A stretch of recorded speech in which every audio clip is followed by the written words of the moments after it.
গতকাল মার্কেট কিন্তু একদমই মুভ করেনি। দেখেন যেই জায়গা থেকে আমি বলেছিলাম মার্কেটের একটা মুভ হতে পারে যদি এটা ব্রেকআউট করে ফেলে এর উপর থেকে রিটেস্ট করে হালকা উপরে চলে যাবে অথবা এখানে আসলে নিচের যদি ব্রেকডাউন করে এখান থেকে মার্কেট এই সমস্ত লেভেলে আসবে। মার্কেট কোনো দিকেই যায় নাই।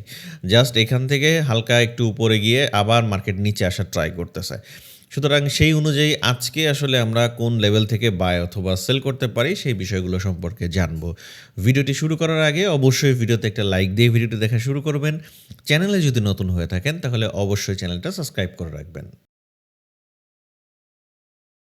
ওকে, তো আজকে আসলে আমরা যেই লেভেলগুলো দেখব, আমি একটু গত দিনের যেগুলো মার্ক করে রেখেছিলাম, এগুলো একটু রিমুভ করে দিই। তাহলে আপনাদের বোঝাতে সুবিধা হবে এবং ডিসিশন নিতেও সুবিধা হবে, মার্কিং করতেও সুবিধা হবে। তো দেখেন এই মুহূর্তে গোল্ড কিন্তু একটা রেজিস্ট্যান্স লেভেলে এই মুহূর্তে অবস্থান করছে। অর্থাৎ গতকাল আমি যে লেভেল মার্ক করে রেখেছিলাম, আজকে একটু চেঞ্জ আছে। আমি সমস্ত লেভেলগুলো মার্ক করে দিচ্ছি আপনাদের। সেক্ষেত্রে আপনাদের ডিসিশন নিতে সুবিধা হবে বা বুঝতে সুবিধা হবে। দেখেন মার্কেট এই মুহূর্তে কিন্তু পুরা রেজিস্ট্যান্স লেভেলেই আছে এবং মার্কেট যে এখান থেকে উঠলো, ওঠার পরে কি করছে? ঠিক নেমে আবার উপরে উঠে এখান থেকে আবার নিচে নামার ট্রাই করতেছে। অর্থাৎ মার্কেটের এখন হাই চান্স আছে নিচের অ্যাটলিস্ট এই লেভেলে আসা, অর্থাৎ ৪,৯৪৭ থেকে ৪,৯৭০ এই লেভেলে অ্যাটলিস্ট একবার মার্কেটের আসার অনেক বেশি সম্ভাবনা। এবং দেখেন মার্কেট যে এই পর্যন্ত আসবে অনেক বেশি টাইম এখানে স্পেন্ড করছে। এখানে কাহিনী ২ টা। এক, যদি কোনোভাবে মার্কেট এই জায়গায় না এসে এখান থেকে মার্কেট উঠে যায়, একটা জিনিস আমি সবসময় বলি দেখবেন, মার্কেট যেই জায়গাটায় অনেক বেশি টাইম স্পেন্ড করে, অনেকক্ষণ ধরে সাইড ওয়েস্ট করতেছে, জাস্ট অল্প একটা জায়গায় উপরে নিচে যাওয়া আসা করতেছে, ওই সমস্ত জায়গা থেকে কিন্তু বিশাল, বিশাল মুভ আমরা পাই। তো সেই ক্ষেত্রে যদি মার্কেট আজকে কোনোভাবে এই জায়গা থেকে নিচে না এসে এখান থেকেই যদি মার্কেট উঠে যায়, তাহলে দেখবেন একটা বড় মুভ পাওয়া যাবে। অনেকক্ষণ ধরে মার্কেট উঠতে থাকবে। আবার যদি এখান থেকে মার্কেট নিচে নামে, তাহলে অ্যাটলিস্ট দেখা যাবে যে নিচের আরেকটা লেভেল পর্যন্ত মার্কেট চলে আসছে। সুতরাং আসলে কোন লেভেল পর্যন্ত আসতে পারে, আজকে আমরা যদি একটু বাই সেলের হিসাব করি, সেক্ষেত্রে এই মুহূর্তে আমরা যদি একটু ১৫ মিনিট টাইম ফ্রেমে যাই, তাহলে আরও ভালো বিষয়টা বোঝা যাবে। দেখেন এই মুহূর্তে মার্কেট কিন্তু খুবই একটা স্ট্রং রেজিস্ট্যান্স থেকে মার্কেট নিচে পড়ার ট্রাই করতেছে এবং নিচে নামার সম্ভাবনাই বেশি এখন মনে হচ্ছে। তো এক্স্যাক্টলি এই রেঞ্জের মধ্যে কিন্তু আসলে বাই অথবা সেল নেওয়ার সুযোগ নেই, হ্যাঁ? তো একটা জিনিস করা যেতে পারে, সেল করা যেতে পারে। সেল এই যে এই সমস্ত লেভেল পর্যন্ত করা যেতে পারে। আমি তারপরে একটু লেভেলটা অ্যাডজাস্ট করে দিচ্ছি আপনাদের যাতে বুঝতে অসুবিধা না হয়। ওকে? আমি একটু অ্যাডজাস্ট করে দিচ্ছি লেভেলটা। একটা সেকেন্ড, যেহেতু ১৫ মিনিটের লেভেল। ওকে, ওকে। তো আজকের জন্য ইম্পর্টেন্ট জোন হচ্ছে ফার্স্ট অফ অল এইটা, অর্থাৎ ৪,৯৪৫ থেকে ৪,৯৭১। যদি কোনোভাবে নিচে মার্কেট আসে, মিনিমাম এই সমস্ত লেভেল তো এমনিতেই ব্রেক করবে। এই যে ৪,৯৩৩ এমনিই নিচের উইক দিয়ে হলেও একটা দিবে। তবে সিস্টেম অনুযায়ী আমাদের ট্রেডিংয়ের যেটা হওয়ার কথা, আমরা ফার্স্ট মানে বিশেষ করে আমি এই সমস্ত লেভেলে আসলে মার্কেট কি করে সেটার উপর বেস করে আমি এই লেভেলে, অর্থাৎ ৪,৯৪৫ থেকে ৪,৯৭১ এই লেভেলের মধ্যে আমি একটা বাইং প্যাটার্ন খুঁজবো। এখন যদি ডিরেক্ট এই লেভেল ব্রেক করে ফেলে তাহলে তার বাই পাবো না।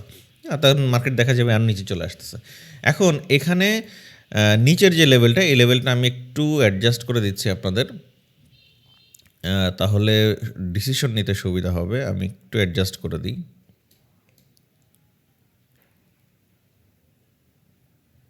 ওকে, নিচের লেভেলটা আমি যদি একটু মার্ক করে দিই তাহলে আপনাদের আরও বুঝতে সুবিধা হবে ১৫ মিনিট টাইম ফ্রেম অনুযায়ী।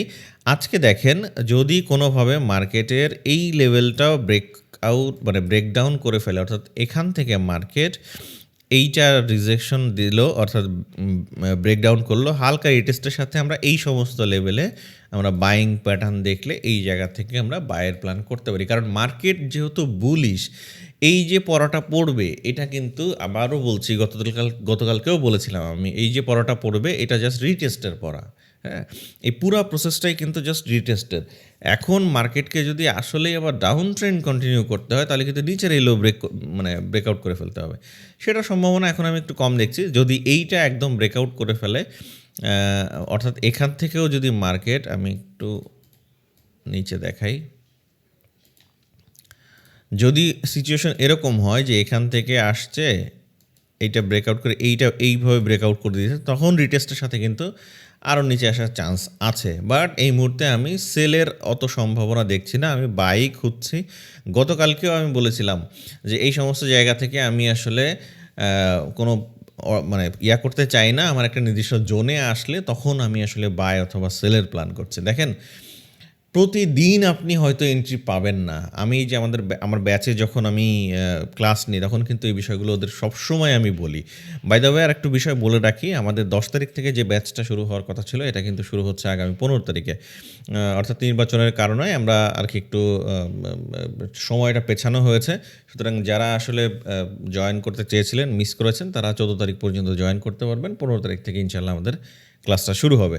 তো যাই হোক, এই যে জায়গায় আমি বলি সবসময়, ভাই আপনার মার্কেট খোলা হচ্ছে 22 দিন। সেই 22 দিনের মধ্যে আপনি মোটামুটি ট্রেড পাবেন 8-10 দিন বা 8 থেকে 15 দিন মতো। এর বেশি কিন্তু আপনি ট্রেডিং মানে সবসময় পাবেন না।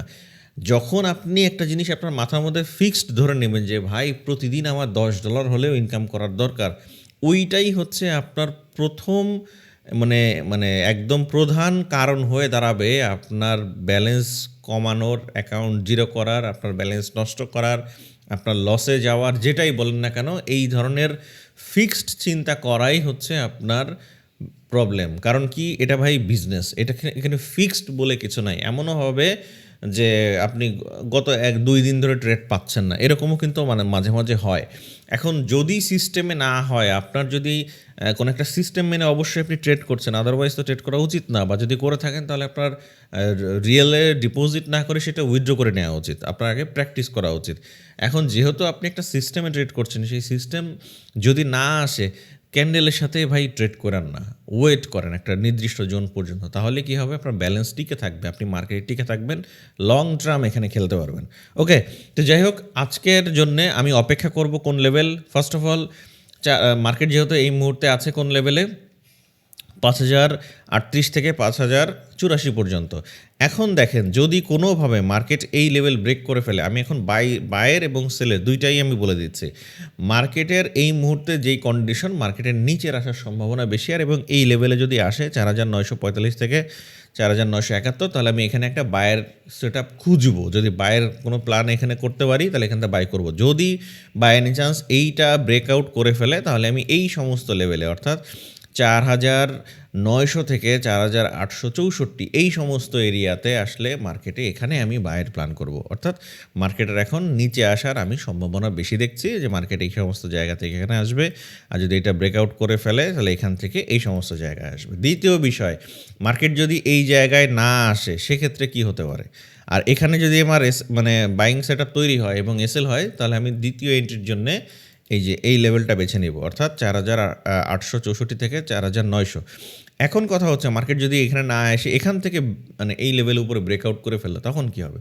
তখন একদম সিম্পল একটা বিষয় বলে রাখি, এই যে এখান থেকে আপনি এটা যদি ব্রেকআউট করে ফেলে, রিটেস্টের সাথে, হালকা রিটেস্টের সাথে এইখানে আমরা বাইং প্ল্যান করবো এবং মোটামুটি আমরা 5100-200 পর্যন্ত, 200 সামথিং এই সমস্ত এরিয়াতে আমরা টার্গেট রাখতে পারি। ওকে, অর্থাৎ 5173 সামথিং এই লেভেল পর্যন্ত আমরা টার্গেট রাখতে পারি।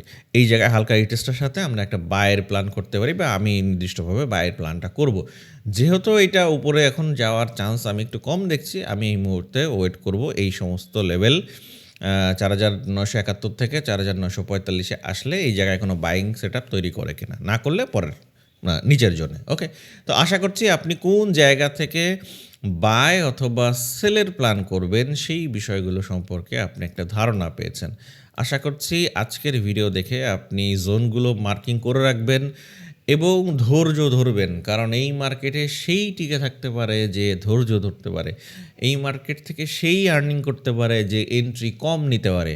ওকে, এখানে বেশি মানে পরিশ্রম করার জায়গা না, আপনি বেশি এন্ট্রি নিলে বেশি প্রফিট হবে, এই ধারণার থেকে বের হয়ে যান। এইটা কিন্তু আসলে কোনো বিষয় মানে না যে আপনি যত বেশি এন্ট্রি নেবেন তত আপনার বেশি প্রফিট হবে। বরঞ্চ এখানে আপনি যত বেশি এন্ট্রি নেবেন তত আপনার লস হওয়ার সম্ভাবনা বেশি। এই জন্য যত পারবেন কম এন্ট্রি ট্রাই করেন, আপনি এই মার্কেটে লং টার্ম টিকে থাকতে পারবেন। এন্ট্রি যত কম হবে, আপনার স্ট্রেস তত কম হবে, টেনশন তত কম হবে, চিন্তা তত কম হবে, ব্যালেন্স থেকে মানে আপনার অ্যামাউন্ট মাইনাস হওয়ার সম্ভাবনা তত কমে যাবে। আপনি মাস শেষে, সপ্তাহ শেষে শান্তিতে থাকতে পারবেন, হ্যাঁ? শান্তিটাই হচ্ছে মেইন বিষয় এই জায়গায়। কারণ মাথা যদি একবার গরম করে ফেলেন, তখন কে কী বলছে সব কিন্তু মাথার থেকে হারায় যায়, হ্যাঁ? এই জন্যে সবথেকে বেশি ইম্পর্ট্যান্ট হচ্ছে ভাই লট সাইজ সর্বোচ্চ মানে সর্বনিম্ন করতে হবে। আপনার ব্যালেন্স অনুযায়ী যত কম পারেন নেন। দ্বিতীয় বিষয় ধৈর্য ধরেন বিভিন্ন লেভেলে আসার পরে স্ট্রাকচার অনুযায়ী আপনার যদি কোনো মানে স্ট্র্যাটেজি তৈরি হয় সেই অনুযায়ী আপনি ট্রেড করেন। আশা করছি আজকের লেভেলগুলো আপনি বুঝতে পেরেছেন কোন কোন লেভেল থেকে বাই অথবা সেল হতে পারে। তো দেখা হচ্ছে আগামীকালকে সকালবেলা। সে পর্যন্ত ভালো থাকবেন। আসসালামু আলাইকুম।